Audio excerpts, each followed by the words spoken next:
boys and girls. Today I'm going to read you The Kissing Hand by Audrey Penn with permission from Scholastic.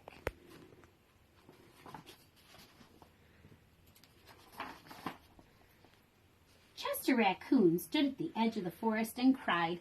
"I don't want to go to school," he told his mother. "I want to stay home with you.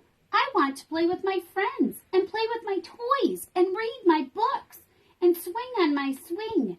Please, may I stay home with you?"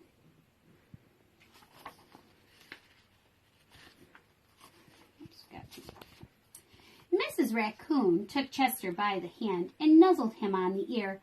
"Sometimes we all have to do things we don't want to do," she told him gently, "even if they seem strange and scary at first. But you will love school once you start. You'll make new friends and play with new toys, read new books, and swing on new swings. Besides," she added, "I know a wonderful secret that will make your nights at school seem as warm and cozy as your days at home." Chester wiped away his tears and looked interested. "A secret? What kind of a secret?" "A very old secret," said Mrs. Raccoon. "I learned it from my mother, and she learned it from hers. It's called the Kissing Hand." "The Kissing Hand?" asked Chester. "What's that?" "I'll show you." Mrs. Raccoon took Chester's left hand and spread open his tiny fingers into a fan. Leaning forward, she kissed Chester right in the middle of his palm. Chester felt his mother's kiss rush from his hand, up his arm, and into his heart. Even his silky black mask tingled with a special warmth.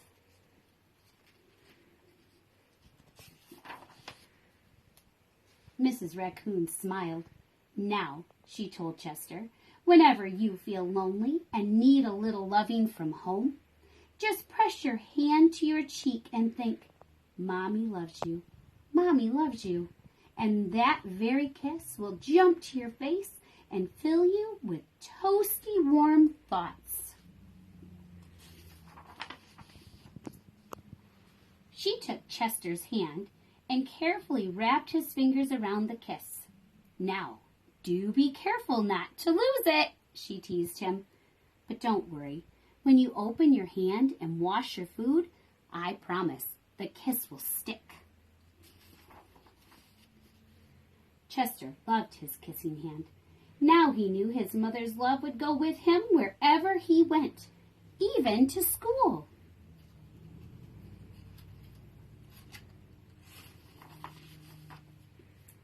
That night, Chester stood in front of his school and looked thoughtful.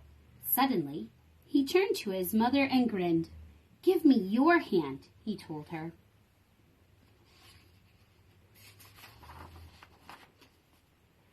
Chester took his mother's hand in his own and unfolded her large, familiar fingers into a fan.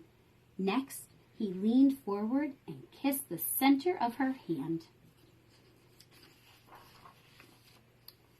"Now you have a kissing hand too," he told her. And with a gentle goodbye and "I love you," Chester turned and danced away.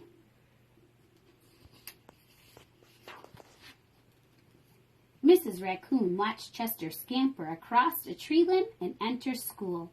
And as the hoot owl rang in the new school year, she pressed her left hand to her cheek and smiled. The warmth of Chester's kiss filled her heart with special words. "Chester loves you," it sang. "Chester loves you."